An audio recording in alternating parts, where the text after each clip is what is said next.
before I was put in retreat in Mellifont, that is, when I was being put there by the novice master before being clothed in Kilnacrot, as he was going away, he asked me to compose a hymn to the Divine Mercy, because they were opening the shrine to the Divine Mercy in Kilnacrot, which is still there. And so, because I didn't want to have this on my mind for the retreat, I just asked Sister, as she was then, Faustina, in prayer if she could get in for inspiration. And this came immediately, so I wrote it down. So if you like, I can sing the thing. There is a place where peace and mercy meet, where humankind the rays of Godhead can in darkness greet, and healing find. There is a manhood where divinity looks out to us from all eternity. O stream of light, O beam of ancient grace, given in this hour, for us who in this tender face behold the power, at a church time, that in the moments be, I see this gaze that waited long for me. O Master, draw me close to this soft heat that melts in this, the coldness of the heart where all things meet, except thy bliss. And in a smile bid me a while drink deep, here where there is a place for those who weep.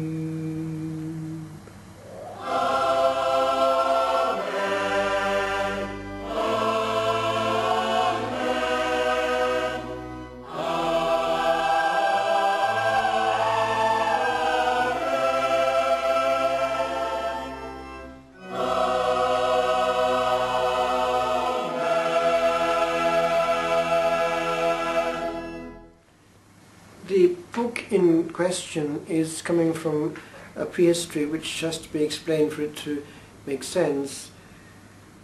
The initial orientation had been towards the monastic life, and the hope was to go straight from school to Prynich Abbey, which was not far from home, a contemplative Benedictine monastery there. But at the last minute they had said that it would better go to university because of my parents' desire, but I could go back there during the holidays. But anyway, I went therefore to Aberystwyth, and then rather than go back to Prynich, that was perhaps a mistake, I went over to France, because I knew that in France the monastic life was very serious, and that's where I was for 10 years. Now, the problem was, to a large extent, the fact that this element of writing was coming out after a while, and eventually the order got to know of it through the bishop asking for permission to have the Welsh published, because it was an important element in the presence of the Catholic Church, in a sense, in a Protestant culture. There should be also contemporary Welsh Catholic verse coming out in a Protestant-dominated culture. And the order did respect that, but got wind of the fact that this writing was going on and wanted to see it also in translation. So, to cut a long story short, it became very uncomfortable for me to remain in the Carthusian order, and I was advised to not insist, because it wasn't, at least at that time, the orientation of the order. Now things have calmed down a bit with regard to that, because the present Superior General, who was also one of our brethren, Dom Marcelin, is not taking the same line as Dom André, who was in command when I was there. So things have actually been adjusted within the family.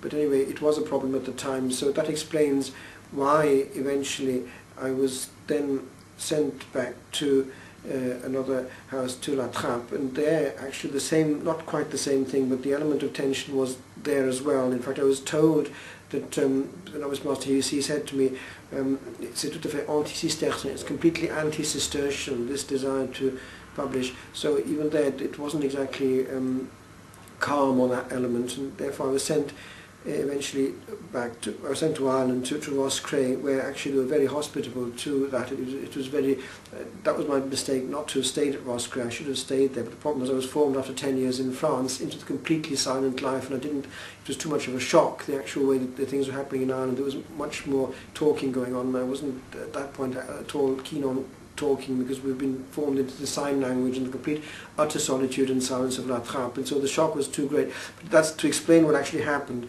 But having said that, it was my own immaturity, because it was a very good place, Roscrea, a very open-minded community, and it was probably the correct thing to do. I should have stayed there. But anyway, so to cut a long story short, what I did was I went back to my studies at university, and that's how things happened there. Lots more written at that period in Welsh and in English, and other things going on as well. And it wasn't quite sure which way things were going to go at that point. They could have gone in a different direction altogether, as the poetry written at that period, which is in this book, comes out and shows quite clearly.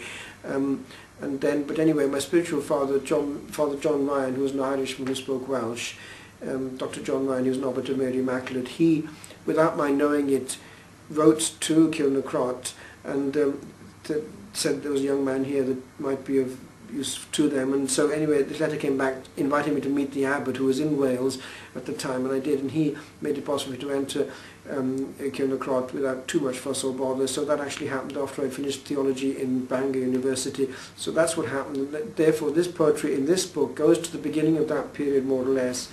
Yes, because there's that, and also after, beyond, it goes in the first year of novitiate, at least it's all there, when I'm sent also to Dublin to study more theology in Milltown Park.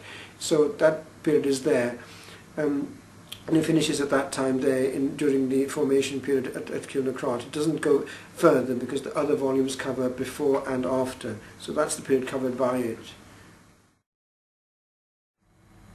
Pictures are important. Pictures are important, said Tina. They capture time, and we're going out of time. That is to enter a convent and a monastery. We are a flashing moment in the day of grey unnoticed hours. We are a spot upon the aeon's charter, where a ray did move upon a time, and bid it not haul on, without an interval to gaze at yesterday's fond visage. We are here, upon the page we scribble, and our days can sometimes travel far, and yet be near. For we have means, whereby we can still hold a moment of felt holding. We have eyes that can our looking capture, and things told to ears that loved to listen. Can the skies yet travel for a while, and land again upon a little sheet we thought to stain?